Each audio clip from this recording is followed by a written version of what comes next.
Hello,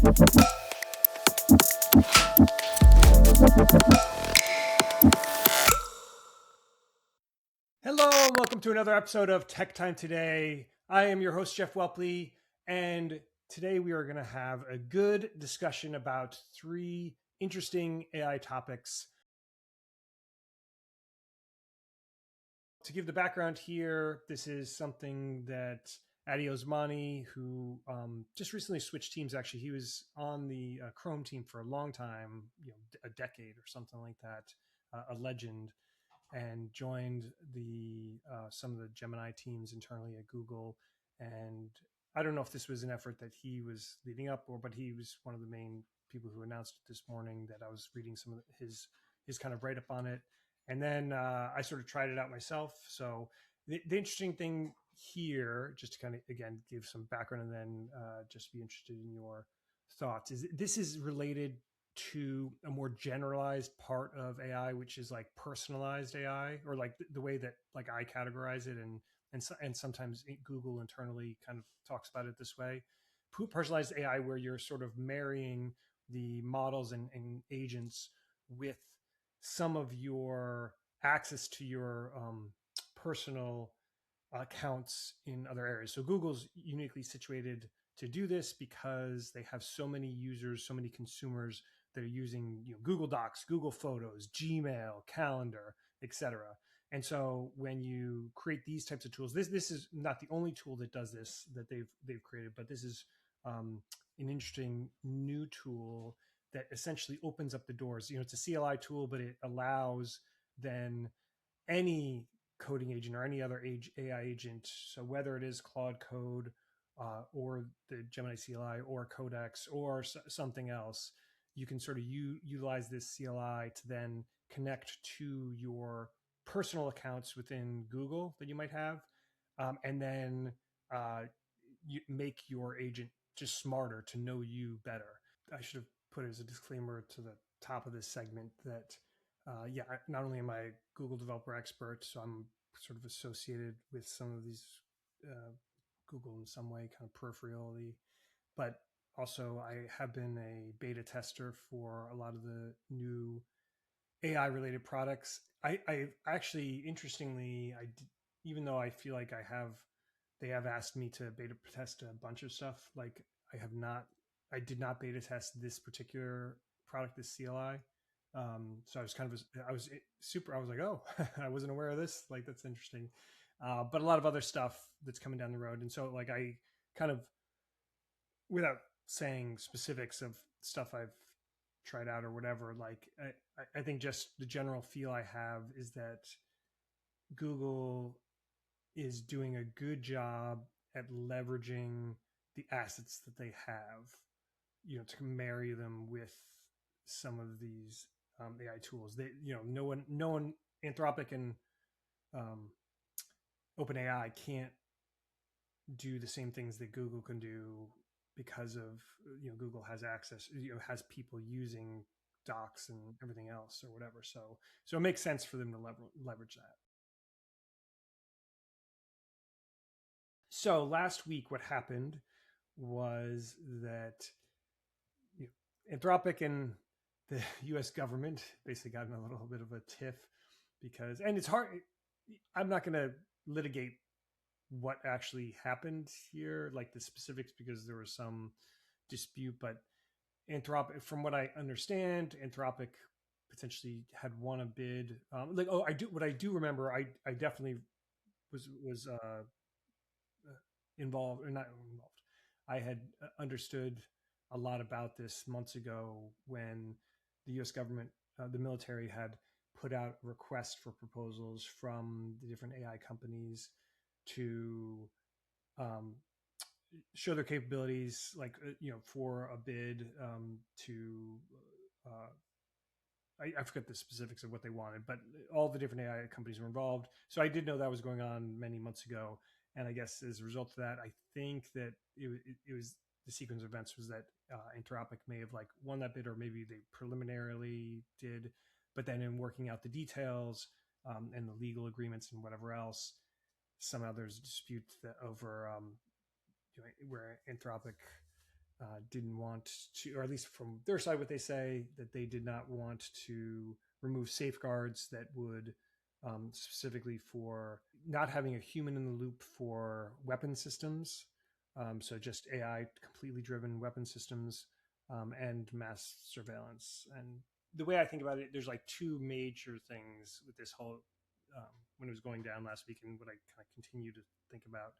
And one isn't even Anthropic specific; it's more like higher level, generally related to AI, which is I think that everybody loses sight, unfortunately, very unfortunately, that the fact that AI is a threat to humanity. Like it's like kind of a weird thing to say, but it's true. Like, you're saying that as like a big advocate, someone who is pushing a lot of these tools to their limits to some degree, in a sort of individual capacity, and a promotion of a lot of the new stuff, whatever else. I very much want to be optimistic and want to, but look, as optimistic as you are, there is a reality that everybody needs to accept that, yeah, if the whole idea of AGI,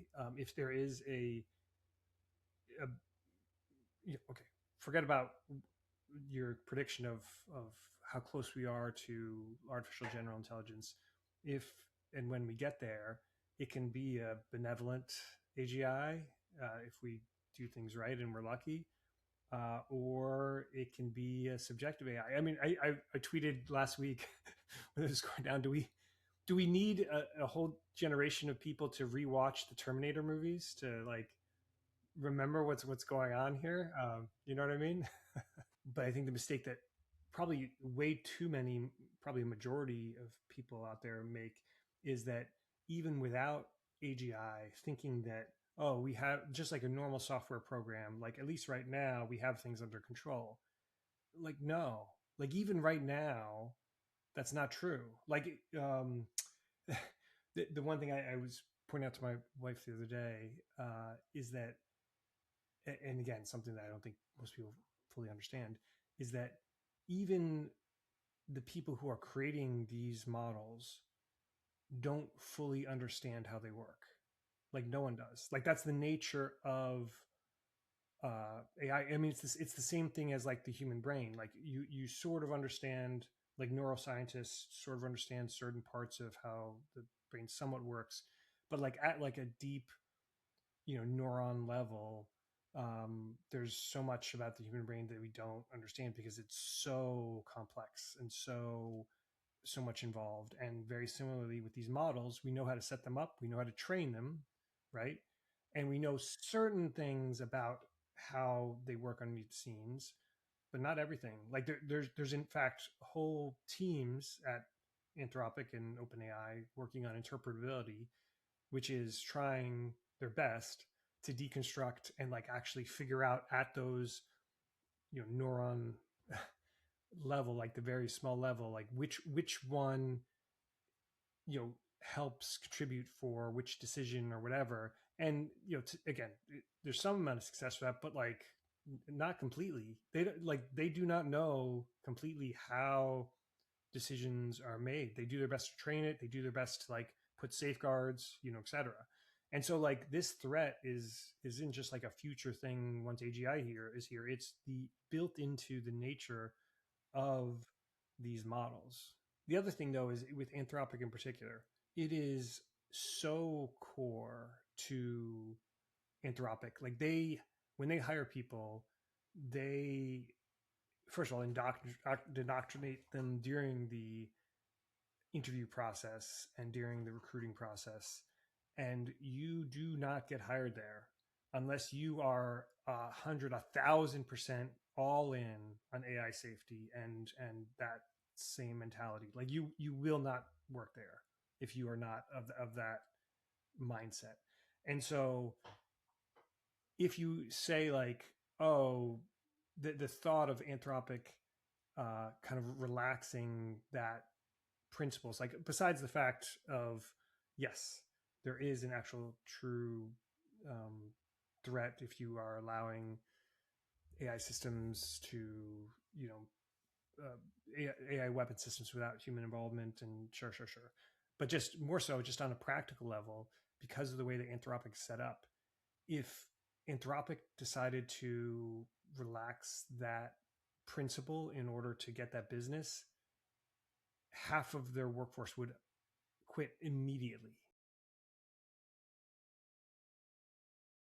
There was a really interesting thing that this wasn't like, blasted across social media every single day. It's sort of this underlying current that I'm seeing from a number of people that I know personally, friends, as well as some really big name developers and product creators that I know out there, that basically they're as you start to get really productive using these tools, you start getting to like a weird headspace that I wanted to talk about, that like I'm calling like AI burnout. But like it's the basic thing is that when you're traditionally building a product, like you have in your mind mapped out, like for an experienced developer, this is, I'm not talking about someone who's just being told everything what to do. That's a whole other thing. But like if you're an experienced developer, experienced product person, you sort of like create the plan in your mind, and then you're able to like segment it out. But like, oh yeah, from experience, I know that this takes this amount of time. And I mean, you might be wrong with the times or whatever, but generally speaking, when you split up into tasks, like, yeah, you start working on a task, maybe like you do multitask a little bit, but like for the most part, you're focused and you code away, or what, even if you're doing testing, whatever it is, and you get that test done and you move from one to the next and whatever. And there's a certain rhythm there that lends itself to taking breaks, usually, to like, okay, this is what I'm getting done today versus tomorrow. And all of that I just said is like totally upended now, because the flow that I'm starting to do myself, and what I'm seeing, like a lot of these like ultra productive, or people that are kind of really leveraging AI coding agents and to their max, is where they're running multiple agents at a time on 2, 3, I mean sometimes more. I don't understand how they do more than 2 or 3, but like I can understand 2 or 3 because that's sort of where I'm at now. And but at the same time, you're simultaneously working on 2 or 3 different initiatives, going back and forth on the prompts for each, and the coding agents are just churning away, getting like amazingly huge amount of work done at a time. And the weird thing with all this is that, first of all, it's trying to keep in your head kind of what's going on at the same time. But like the really, really weird thing is how hard it is to disconnect, because you always feel like one more prompt. Like you always feel like in your mind, like, oh yeah, like I could just start this running this prompt and then I could walk away. But then, oh, one more. I think it helps to set boundaries ahead of time. So like for plan stuff, like I think you can. I think the way you run into it is that if you don't plan enough, and you have an objective and you did plan a little bit of what you're doing, but critically you didn't do was say like, okay, I'm going to get X, Y, and Z done on these days or whatever. And you instead were like, I'm just going to work as much as I can. And it's sort of unbounded. I think that's where you run into an issue, because you're so tempted to just keep going and keep going and keep going and never stop. But the key thing is just like making sure that you set a stopping point.